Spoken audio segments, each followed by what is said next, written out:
You, John Fitzgerald Kennedy, do solemnly swear I, John Fitzgerald Kennedy, do solemnly swear that you will faithfully execute the office of President of the United States that I will faithfully execute the office of President of the United States and will, to the best of your ability, and will, to the best of my ability, preserve, protect, and defend the Constitution of the United States. preserve, protect, and defend the Constitution of the United States. So help you God. So help me God.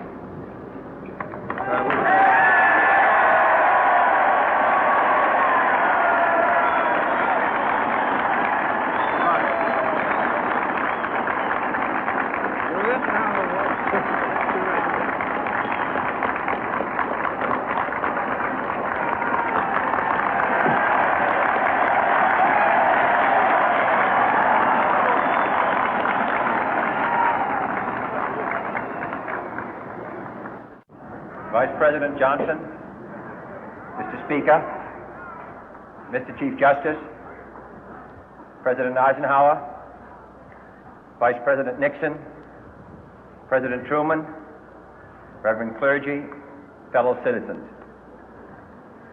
We observe today not a victory of party, but a celebration of freedom, symbolizing an end as well as a beginning, signifying renewal as well as change. For I have sworn before you and Almighty God the same solemn oath our forebears prescribed nearly a century and 3/4 ago. The world is very different now, for man holds in his mortal hands the power to abolish all forms of human poverty and all forms of human life. And yet the same revolutionary beliefs for which our forebears fought are still at issue around the globe. The belief that the rights of man come not from the generosity of the state, but from the hand of God. We dare not forget today that we are the heirs of that first revolution. Let the word go forth from this time and place to friend and foe alike that the torch has been passed to a new generation of Americans born in this century, tempered by war, disciplined by a hard and bitter peace, proud of our ancient heritage, and unwilling to witness or permit the slow undoing of those human rights to which this nation has always been committed and to which we are committed today at home and around the world.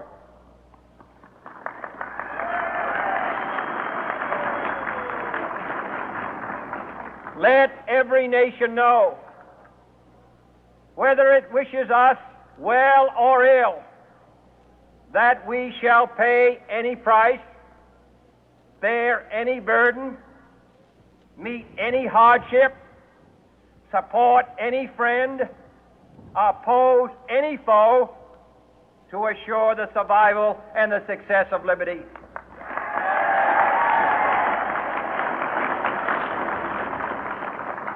This much we pledge and more. To those old allies whose cultural and spiritual origins we share, we pledge the loyalty of faithful friends. United, there is little we cannot do in a host of cooperative ventures. Divided, there is little we can do, for we dare not meet a powerful challenge at odds and split asunder. To those new states whom we welcome to the ranks of the free, we pledge our word that one form of colonial control shall not have passed away, merely to be replaced by a far more iron tyranny. We shall not always expect to find them supporting our view, but we shall always hope to find them strongly supporting their own freedom, and to remember that in the past, those who foolishly sought power by riding the back of the tiger ended up inside.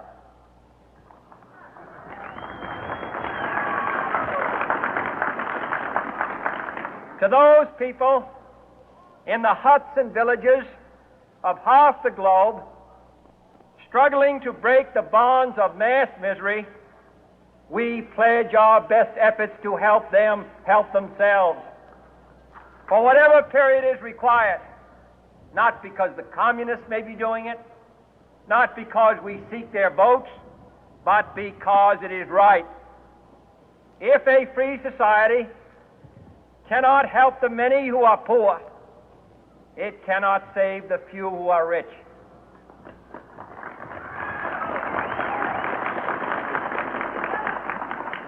To our sister republics south of our border, we offer a special pledge to convert our good words into good deeds, in a new alliance for progress, to assist free men and free governments in casting off the chains of poverty. But this peaceful revolution of hope cannot become the prey of hostile powers. Let all our neighbors know that we shall join with them to oppose aggression or subversion anywhere in the Americas. And let every other power know that this hemisphere intends to remain the master of its own house.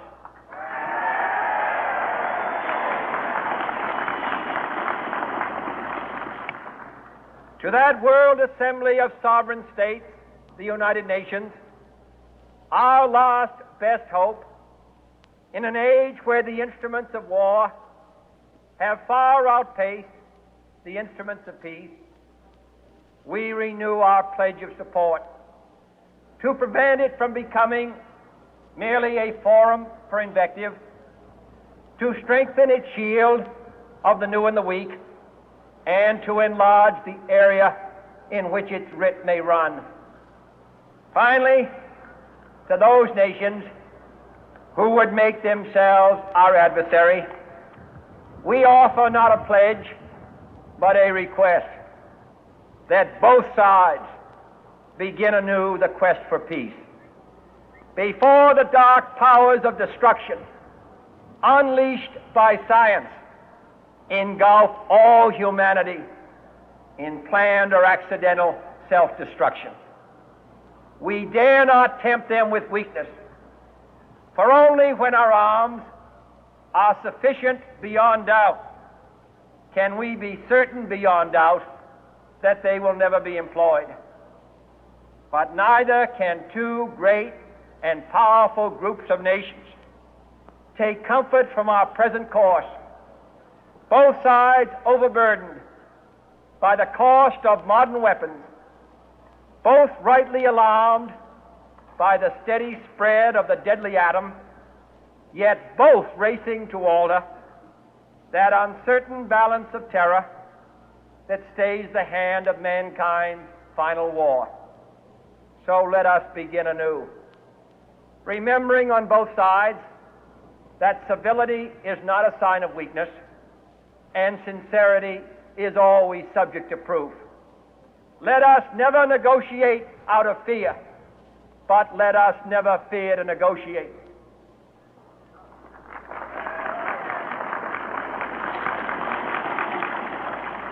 Let both sides explore what problems unite us, instead of belaboring those problems which divide us.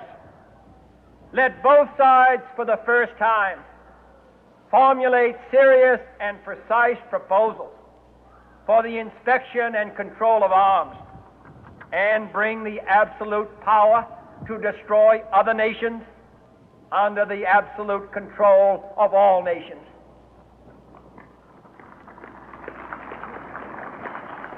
Let both sides seek to invoke the wonders of science instead of its terrors. Together, let us explore the stars, conquer the deserts, eradicate disease, tap the ocean depth, and encourage the arts and commerce. Let both sides unite to heed in all corners of the earth the command of Isaiah to undo the heavy burden and let the oppressed go free. And if a beachhead of cooperation may push back the jungle of suspicion, let both sides join in creating